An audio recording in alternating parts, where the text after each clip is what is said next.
Hello dear students, welcome back to your offline class of English. कल हमने पढ़ा था play a basket full of sea trout. आज हम उसका रिमेनिंग पार्ट करेंगे।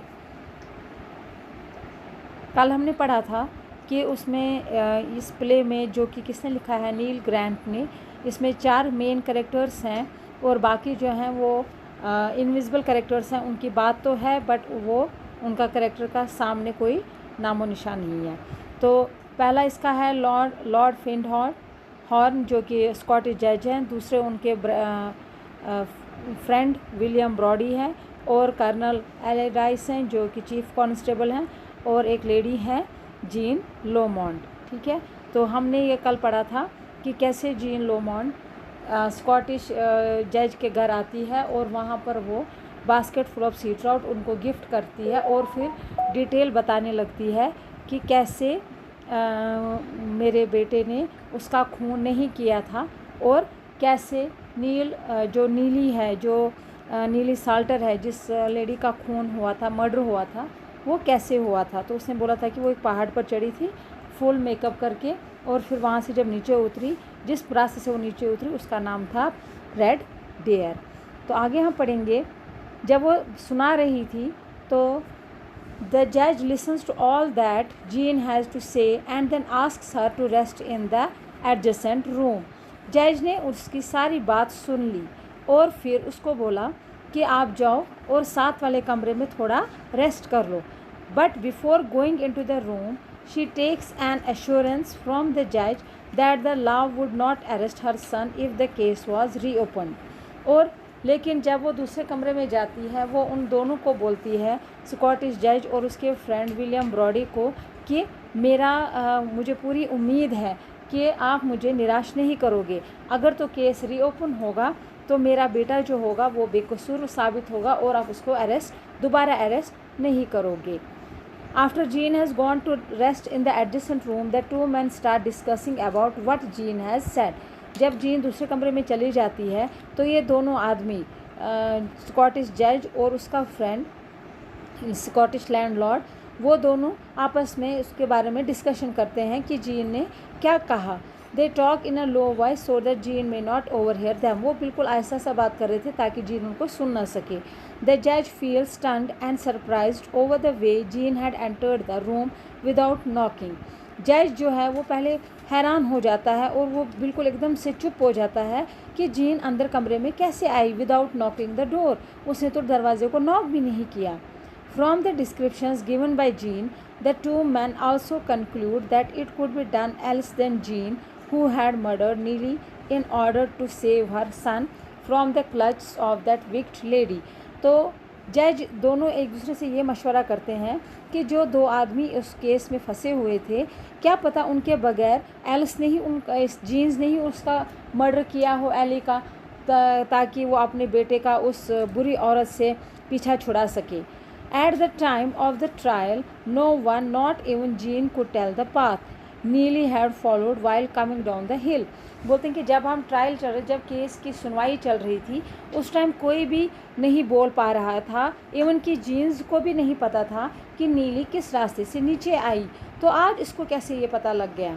While the judge and the Brody are analyzing the whole situation and thinking of the future action, there is a loud knock at the door. अभी वो लोग ये बात कर ही रहे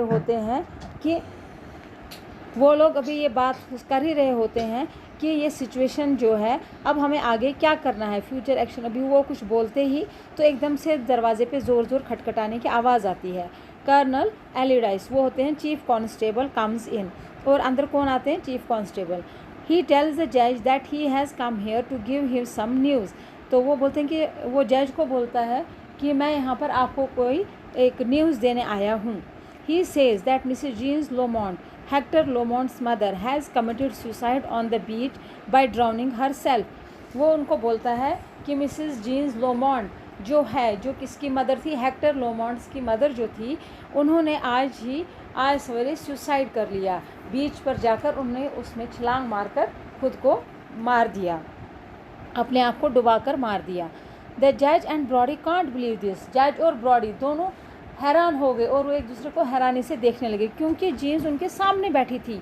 They tell the colonel that Mrs. Jeans was resting in the adjoining room and that the news he has brought is wrong. बोलते हैं आप झूठ बोल रहे हो क्योंकि मिसेज जीन तो दूसरे कमरे में रेस्ट कर रही है, हमने अभी उसको वहाँ पर भेजा है, आपने जो न्यूज़ लाई है वो गलत है. Brody opens the room for calling in Mrs. Jeans, but to his surprise she is not there. Brody जैसे ही दरवाज़ा खोलता है ताकि वो मिसेज जीन्स को बुलाए, बट टू हिज सरप्राइज़ उसकी हैरानगी, उसको एक हैरान हो गया वो कि वहाँ पर कोई भी नहीं था, कमरे में कोई नहीं था. The colonel thinks that the judge and Brody were drunk or they had been napping after dinner.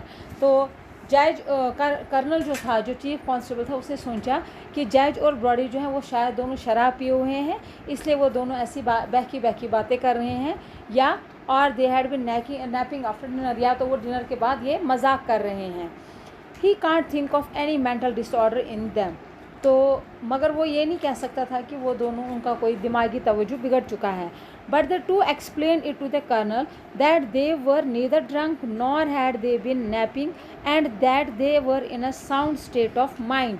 वो उसको बोलते हैं दोनों कि अरे कर्नल, हम दोनों बिल्कुल ठीक हैं, ना तो हम लोगों ने शराब पी हुई है और ना ही हम लोग कोई मजाक के मूड में हैं, क्योंकि हम लोग बिल्कुल सीरियस हैं, हम लोग अभी उसी से बात कर रहे थे और वो हमें अपनी स्टोरी सुना रही थी. They narrate the conversation Mrs. Jeans had with them and also give a description of Neely's actions on the evening of her murder as told by Mrs. Jean.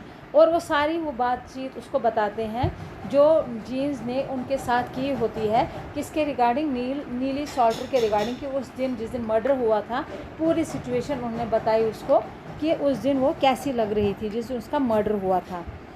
So murder just then the telephone bell rings. और उसी time जब वो दोनों ये बात colonel को समझा रहे थे, उसी टाइम फ़ोन की बेल बजती है. Mister Sauter the colonel subordinate has phoned him for conveying a message. तो ये मिस्टर सॉटर थे जो कर्नल सबॉर्डिनेट को मैसेज फ़ोन करना था, उनको मैसेज देनी थी. He says that the Mrs Jeans has left a letter for him admitting the crime and describing the way she had killed Neely. और उन्होंने उसको ये बताया कि मिसेज जीन्स जो है उसने एक चिट्ठी छोड़ी है, जब उसने खुदकुशी की उसने एक चिट्ठी छोड़ के रखी है जिसमें उसने खुद कबूल किया है, एडमिट किया है कि मैंने ही किस तरह से मैंने नीली साल्टर का मर्डर किया. He also confirms the death of Mrs Jean's. और उसका कन्फर्मेशन भी हो गया है कि मिसेज जीन्स जो है वो मर गई हैं. The description given in Mrs Jean's letter agrees with what Jean had told Brody and the judge. अब जो डिस्क्रिप्शन था वो अब उससे मैच कर रहा था उसकी लेटर के साथ. तो इस तरह से वो दोनों, ब्रॉडी और जज जो हैं, वो दोनों अब एग्री करते हैं कि हाँ ये बात तो सच हो सकती है.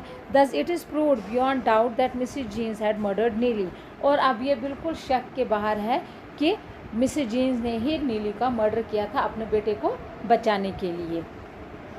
The judge tells the colonel that Mrs. Jeans had come to thank him for saving her son and that she had brought a basket full of sea trout as a gift for him. उसको बोलते हैं, जज उसको colonel को बोलता है कि आपको यकीन नहीं हो रहा है, लेकिन मिसेज जीन्स अभी आई थी और वो मुझे धन्यवाद करने के लिए आई थी अपने बेटे को बचाने के लिए, कि मैंने उसके बेटे को बचाया, इसलिए वो मेरा शुक्रिया अदा करने आई थी. एंड दैट शी, और उसने हमारे लिए मछलियों से भरा हुआ टोकरा भी गिफ्ट में लाया था. The colonel admits that Mrs. Jeans and her family were good at catching sea trout, but says that the fishing of sea trout in that season was not possible. तो कर्नल मानता है, admit करता है कि हाँ Mrs Jean's और उसकी family जो थी वो अच्छे मछुआरे थे, वो मछलियाँ अच्छा पकड़ना जानते थे, बट इस मौसम में मछलियाँ पकड़ना इम्पॉसिबल है, इस मौसम में तो मछलियाँ होती ही नहीं हैं. All three of them agree that Mrs. Jeans was afraid lest her son should be rearrested. तो अब तीनों को ये पूरा वो मान गए कि मिसेज जीन्स जो थी उसको डर था कि कहीं उसका बेटा जो है वो दोबारा से अरेस्ट ना हो जाए, इस वजह से उसने वो गिफ्ट लेकर आई थी. और because of this fear she wrote the letter to the colonel and then committed suicide.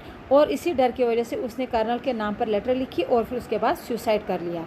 However, the mystery of Jeans coming to Judge's lodge could not be solved. लेकिन ये पहेली तो वैसे ही रह गई कि जीन्स जब जज के लॉज में आई थी वो जीन्स ही थी कि और कोई था. It is quite late and Brodie offers to accompany the colonel with a torch. अब काफ़ी बहुत देर हो चुकी थी, रात बहुत हो चुकी थी, तो ब्रॉडी ने कर्नल को ऑफ़र किया कि मैं आपके साथ टॉर्च लेके बाहर आ जाता हूँ।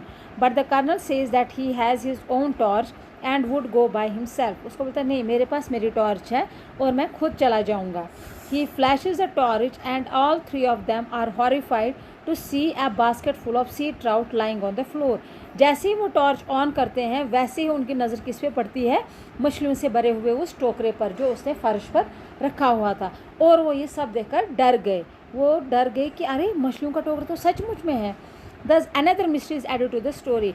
और एक मिस्ट्री इसमें ऐड हो गई कि if Mrs Jean was dead in the afternoon, अगर वो मिसेज जीन्स दोपहर में ही मर गई थी, then who it was who had left the basket there. तो फिर वो कौन था जिसने ये जो टोकरी है, मछली की टोकरी है, यहाँ पर रखी है। ब्रॉडी एंड द जज feel terrified to imagine that they had been talking to a spirit. अब ब्रॉडी और जज, कर्नल तो चला जाता है लेकिन ब्रॉडी और जज अब इस परेशानी में पड़ जाते हैं, इतना डर जाते हैं कि ये सोचकर ही तो क्या हम अभी तक किसी रूह के साथ बात कर रहे थे या किसी भूत के साथ बात कर रहे थे, क्योंकि जेम्स लोमॉन्ड ने तो पहले ही दोपहर को ही खुदकुशी कर ली थी। तो इस तरह से ये प्ले जो है यहाँ पर ही ख़त्म हो जाता है and it creates a mystery. एक ऐसी पहेली हो जाती है कि जो हमें भी पता नहीं होता है कि अब वो सही में था, कि क्या वो गोस्ट ही था, क्या वो स्पिरिट ही थी, क्या या कि मिसेज लोमॉन्ड खुद थी। ठीक है, तो इस तरह से आपका जो ये प्ले है ये कंप्लीट हो जाता है। Go through this and read this play thoroughly. So take care. Till then, next topic is published, is released on this YouTube. So take care, stay home, stay safe.